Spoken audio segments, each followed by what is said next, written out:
आज हम बात करेंगे चैप्टर 6 का थ्योरम 6.2, क्योंकि मैंने पीछे की क्लास में थ्योरम 6.1 कराया और वो जो है बहुत ही अच्छा क्वेश्चन था। कौन? 6.1 थ्योरम। तो आज उसी से रिलेटेड, ठीक उसका कन्वर्स है, उसका उल्टा है, उसका विलोम है थ्योरम 6.2। वो जो हमने प्रमेय 6.1 सीखा उसका सारा स्टेप मैं इसमें उठा करके लाऊंगा, जिससे आपको दोनों प्रमेय सीखने में क्या हो जाएगी, आसानी हो जाएगी। और एक एक स्टेप को ध्यान से सीखना है। और हाँ क्या, तो देखिए यह जो थ्योरम हम बनाते हैं, तो थ्योरम बनाते वक्त आप ध्यान दीजिएगा कि कौन से पार्ट दिया गया है और कौन से पार्ट हमको सिद्ध करना है। तो चलिए अब हम शुरू करते हैं। शुरू करने से पहले यदि आपने लाइक का बटन नहीं दबाया तो दबा दीजिए, और चैनल पर नए हैं तो प्लीज सब्सक्राइब कर लीजिए। ठीक है, तो अब शुरू किया जाता है। सबसे पहला बात, क्लास 10th का प्रमेय 6.2, इसका दूसरा नाम है थेल्स प्रमेय का विलोम। इसका दूसरा नाम क्या है? थेल्स प्रमेय का विलोम है। तो ये जो है थेल्स प्रमेय का विलोम, मतलब इसका स्टेटमेंट क्या है, कथन क्या है, प्रमेय क्या है, तो बात करते हैं। तो देखिए कहता है यदि एक रेखा किसी त्रिभुज की दो भुजाओं को एक ही अनुपात में विभाजित करे तो वह तीसरी भुजा के समांतर होती है। कहने का मतलब यह जो है कोई त्रिभुज है, किसी त्रिभुज में दो भुजा को कोई एक रेखा एक समान अनुपात में विभाजित करती है तो वह भुजा जो है तीसरी भुजा के समांतर होती है। तो हम यहां पर एक एक स्टेप को पढ़ेंगे, उसके बाद बनाएंगे फोटो। देखिए क्या कहता है, यदि एक रेखा किसी त्रिभुज की, किसी त्रिभुज की, तो किसी त्रिभुज की जब यह बात करेगा तो एक त्रिभुज बना देंगे हम। एक क्या बना देंगे? त्रिभुज बना देंगे। देखिए समझ में आ रही है, ये हमने क्या बनाया? त्रिभुज बनाया, और त्रिभुज का नाम रखा ABC।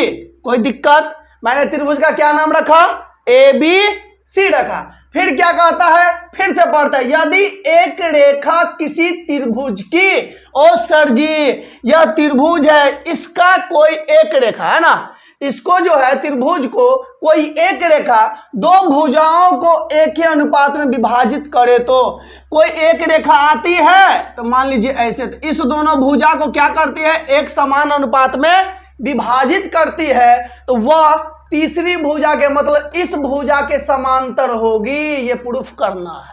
बात समझ में आ रही है? तो सुनो, इसका नाम रखते हैं D और इसका क्या नाम रखते हैं E। कोई दिक्कत? बात समझ में आ रही है? तो यहां पर हम लिखेंगे सबसे पहला बात, चूंकि दिया है, क्या लिखेंगे बोलिए? मैं सॉल्यूशन यहां से कर रहा हूं, ध्यान दीजिएगा। चूंकि दिया है ABC एक त्रिभुज है, ABC एक क्या है बोलिए? ABC एक त्रिभुज है। ध्यान दीजिए, बहुत आसान है ना? ABC एक त्रिभुज है। सर एक और बात, यह क्या बोला, यह भुजा जो है इस दोनों को इतना बटे इतना बराबर इतना बटे इतना, ये दिया हुआ है, क्योंकि समान अनुपात में लिख दिया है, एक ही अनुपात में। एक ही अनुपात का मतलब होता है समान अनुपात। इसका मतलब इतना बटे इतना AD बटे DB बराबर AE बटे EC, AE बटे EC। ध्यान दीजिए, बहुत अच्छा क्वेश्चन है, ये दिया हुआ है। तब क्या कहता है, तो वह तीसरी भुजा के समांतर होती है, मतलब यह दोनों सिद्ध करना है। तो लिखेंगे यहां पर, तो हमें सिद्ध करना है कि, तो हमें सिद्ध करना है कि, तो पूछिएगा सर जी क्या सिद्ध करना है, तो BC जो है इसके समांतर है, मतलब DE समांतर BC, ये सिद्ध करना है, DE समांतर BC। ध्यान दीजिए, बहुत अच्छा क्वेश्चन है मेरे भाई, ध्यान दो। ये DE समांतर क्या सिद्ध करना है? BC सिद्ध करना है। तो आप एक काम करो, रचना। पूछिए सर रचना क्यों करेंगे और क्यों जरूरी है? ध्यान दीजिए, आपको ये कैसे आया, तो इसको समझने से पहले आप पीछे वाला प्रमेय मतलब 6.1 थ्योरम को देख लीजिए, और वो जब समझ जाइएगा तो ये तुरंत समझ में आ जाएगा। इसीलिए मेरा, और यह प्रमेय 6.1 का जो है ना लिंक मैं डिस्क्रिप्शन में डाल दूंगा, वहां से भी आप क्लिक करके देख सकते हैं, नहीं तो मेरे चैनल पर प्ले लिस्ट बना दी है ट्रायंगल्स का, वहां से भी आप देख सकते हैं बहुत आसानी से। तो देखिए हम रचना करते हैं, क्या करते हैं? रचना। रचना क्यों करना है? क्योंकि AD बटे DB और AE बटे EC दिया हुआ है, तो इसको बराबर जब है ही तो बराबर में क्षेत्रफल करना पड़ेगा। तो एक काम कीजिए, यहां से हम लंब गिराते हैं, इसका नाम रखते हैं M। क्या नाम रखते हैं? तो DM लंब हो जाएगा AC पर, और यहां से भी लंब गिराते इस भुजा पर, AB भुजा पर, और इसका नाम रखते हैं N, है ना। तो EN लंब हो गया AB। तो लिखेंगे यहां पर पहला, सर DM लंब किस पर दिया? AC पर दिया। बहुत अच्छे। अब ध्यान दीजिए, फिर EN लंब दिया किस पर? AB पर। तो फिर लिखेंगे EN लंब हो गया AB। चलिए अब देखो, अब ध्यान दीजिए, यहां पर भुजाएं 1 2 3 4, तो 4 भुजाओं से घिरी हुई क्षेत्र को चतुर्भुज कहते हैं। लेकिन हमारा टॉपिक तो त्रिभुज है, तो मैं इसको त्रिभुज में कन्वर्ट करूंगा। तो देखिए, हमने D से इस भुजा से, यानी कि इस बिंदु से इस बिंदु को मिलाया, मतलब D से C को मिलाया, और B से E को मिलाया। तो फिर यहां पर लिखना पड़ेगा भुजा बिंदुएं, क्या लिखेंगे बोलिए? बिंदुएं, है ना। ध्यान दीजिए, बिंदुएं क्या लिखेंगे? D से C को मिलाया, D से C को, और B को E से, B को E से मिलाया। चलिए हमारा रचना हो गया क्लियर। सर जी इतना बात किसको समझ में नहीं आया? ध्यान दीजिए, फिर से फोटो पर ध्यान दीजिए। ABC एक त्रिभुज है, ABC एक त्रिभुज है जिसमें DE समांतर BC सिद्ध करना है। इसको सिद्ध करने के लिए हमको क्या दिया है? तो AD बटे DB बराबर AE बटे EC दिया हुआ है। अब सुनो मेरी बात, मैंने इसको प्रूफ करने के लिए क्या करा? E से EN लंब खींचा किस पर? इस पूरे भुजा पर, मतलब AB पर, है ना। फिर ध्यान दीजिए, DM लंब खींचा AC पर, है ना। तो ये करा। फिर मैंने क्या करा बोलिए? B से E को मिलाया और D से C को मिलाया। मैंने इस सारी बात को लिख दिया है। चलिए अब शुरू करते हैं प्रमाण। प्रणाम सर नहीं, प्रमाण, है ना। अभी देखिए प्रमाण की बात करेंगे हम। प्रमाण में बात ये रही, हम कैसे बनाएंगे? देखो मेरी बात सुनो, दिया क्या है? तो AD बटे DB। दिया क्या है? AD बटे DB। AD किधर है सर? ये रहा। अच्छा, AD से एक त्रिभुज बना जिसका नाम है ADE। चेक कर लो, यहां से एक त्रिभुज बन रहा है, चेक करो, टिकजिक टिकजिक टिकजिक, है ना। तो कहने का मतलब ADE। तो लिखेंगे यहां पर त्रिभुज ADE। और अब DB कहां से आया? DB ये रहा, और यहां से एक ट्राइंगल बन रहा है, टिकजिक टिकजिक टिकजिक, मतलब BDE, है ना। तो लिखेंगे ट्राइंगल BDE में। चलिए भैया इतना तो क्लियर। हम दोनों का क्षेत्रफल निकालेंगे और फिर से देखेंगे कैसे बनाओगे। तो लिखेंगे, देखिए मैं इंग्लिश में यहां पर लिख रहा हूं, एरिया ऑफ ट्राइंगल ADE, मतलब हिंदी में, अगर हिंदी में टोटल लिखता तो लंबा हो जाता, शॉर्टकट में मारा। इसका त्रिभुज ADE का क्षेत्रफल बटे फिर इसका एरिया ऑफ ट्राइंगल BDE। ध्यान दीजिए बहुत आसान है, बराबर बट्टा है तो बट्टा। चलिए इसके ऊपर है, फर्स्ट फ्लोर पर काम करते हैं। फर्स्ट फ्लोर ये, ग्राउंड फ्लोर ये, ठीक है। ध्यान दीजिए, इसका वाला 1/2 गुने आधार। क्या बोला? आधार। इस त्रिभुज में आधार कौन होगा? तो AD। क्यों? क्योंकि इसी पर लंब है कौन? EN, है ना। तो ऊंचाई क्या हो जाएगा बोलिए? अरे ये आधार तो ये ऊंचाई, तो नाम क्या होगा? EN। हाँ, फिर देखिए यहां पर 1/2 गुने BDE।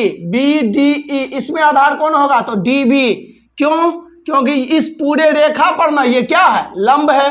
तो लंब का नाम क्या हुआ? EN। और EN से EN खट खट, 1/2 से 1/2 खट खट, क्या बचा बोलो? तो एरिया ऑफ ट्राइंगल ADE बटे एरिया ऑफ ट्राइंगल BDE। ध्यान दीजिए, बराबर क्या लिखा हमने? AD बटे DB। चलो ध्यान दो, यहां पर इसको मैंने इक्वेशन फर्स्ट करा, क्या कर दिया हमने, इक्वेशन फर्स्ट। ध्यान से सीखिए, छोटी छोटी बात को भी हम यहां पर क्लियर करेंगे, ध्यान देने वाली बात है। लिखेंगे पुनः, क्या लिखा हमने, पुनः लिखा। अब कौन सा त्रिभुज का काम, तो चलो इस साइड का काम क्लियर, इस साइड ए ई यहां से एक त्रिभुज बन रहा है जिसका नाम AED बोलो या ADE बोलो, एक ही बात है। तो लिखेंगे पुनः त्रिभुज ADE और अब क्या है, EC कहाँ है, तो ये रहा, EC से एक त्रिभुज बनता है जिसका नाम है DEC या CED, एक ही बात है, कोई टेंशन नहीं है। लिखेंगे त्रिभुज DEC में, जैसे ही इसको लिख के हम दोनों का क्षेत्रफल निकालें वैसे ही यहां भी निकालेंगे। लिखेंगे area of triangle ADE upon area of triangle, हाँ क्या लिखोगे, DEC इक्वल टू, बट्टे है तो बट्टे, फर्स्ट फ्लोर पर काम शुरू किया जाए।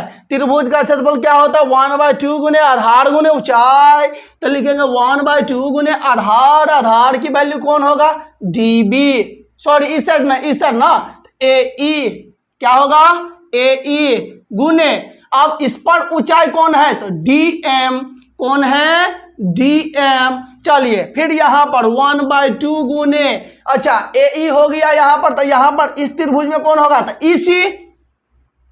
EC गुने यहां पर ऊंचाई तो DM, 1/2 से 1/2 खट खट, DM से DM फट फट, है ना। तो ध्यान दीजिए, इस बात को मैं यहां लिख दे रहा हूं, ध्यान देने वाली बात है, यहां पर लिख देते हैं, हाँ जगह का भाव है भैया। Area of triangle ADE upon area of triangle क्या हुआ, DEC। चलिए सर जी इतना क्लियर हुआ, बराबर AE बट्टा EC। भैया ये हमारा इक्वेशन 2, इक्वेशन कितना, 2 हो गया। चलिए देखो समीकरण 1 और 2 हमको दिया क्या है, AD बटे DB इक्वल टू AE बटे EC, ये तो पहले से दिया है, तो पहले से दिया तो लिखेंगे चूंकि, है ना, क्या AD बटे DB, AD बटे DB इक्वल टू AE बटे क्या लिखोगे, EC, AE बटे EC। अब ये चीज पूछा कहां से आया था, लिखेंगे दिया है, क्या किया है, दिया है। और जब दिया है तो समीकरण 1 और 2 से वैल्यू को रख दिया जाए, तो लिखेंगे समीकरण 1 और 2 से AD बटे DB का मान कहाँ है, ये रहा, तो लिखेंगे एरिया ऑफ ट्राइंगल ADE बटे एरिया ऑफ ट्राइंगल क्या होगा, BDE।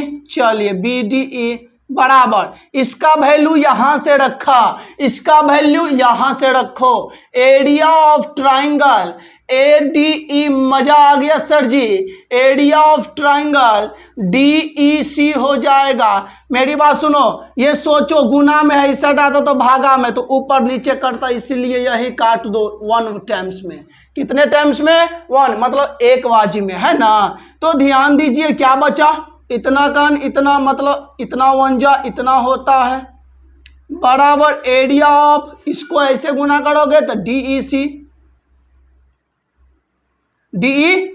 अब ये दोनों त्रिभुज पर हम क्या करेंगे, विचार करेंगे, क्या कहने का मतलब, BDE। चलिए दूसरा DEC। वाह सर जी एक ही बात दिख रहा है, ये जो ट्रायंगल बन रहा है, ये वाला जो ट्रायंगल है ससुरा, इस ट्रायंगल के जो है बराबर है ना, ये वाला ट्रायंगल जो है इस ट्रायंगल के बराबर है, और दोनों में क्या है, एक ही आधार DE पर है, दोनों ट्रायंगल किस पर है, एक ही आधार DE पर है। तो यहां पर देखो, ध्यान मेरी बात सुनो, जब एक ही आधार पर दो त्रिभुज हो और दो समांतर रेखाओं के बीच होती है, तो वह दोनों त्रिभुज का क्षेत्रफल बराबर होता है, और यहां पर बराबर है, इसीलिए ये दोनों भुजाएं क्या होगी, समांतर हो जाएंगी। तो लिखेंगे यहां पर, चूंकि नहीं तो ऐसे लिखेंगे, त्रिभुज BDE और त्रिभुज DEC एक ही आधार DE और DE की ओर डीई की ओर स्थित है। और जब ये स्थित हुआ तो क्षेत्रफल तो पहले से बराबर है ही, और जब ये क्षेत्रफल बराबर है और स्थित है तब ये दोनों भुजा क्या हो जाएगी, समांतर हो जाएगी। तो यहां पर लिख देते इसीलिए डीई समांतर बीसी, डी समांतर बीसी, यही हमको करना था प्रूव्ड, हमने लिखा प्रूव्ड। तो वीडियो पसंद आया होगा तो लाइक भी कीजिए, सब्सक्राइब भी कीजिए और इसको स्क्रीनशॉट ले लीजिए, जिससे आपको कभी भी दिक्कत हो तो आसानी से आप देख करके और हिंट्स लेकर के बना सकते हैं। तो ये आज हमारा था प्रमेय 6.2 जो थेल्स प्रमेय का क्या है, विलोम है, और ये बराबर पूछता है। ये बोर्ड मॉडल है, याद रखिएगा। ये क्या है, बोर्ड मॉडल है और VVI है, दोनों है, ध्यान दीजिएगा। ये बोर्ड मॉडल VVI है और ये बराबर पूछा जाता है एग्जाम में, इसीलिए इसको नोट किया जाए।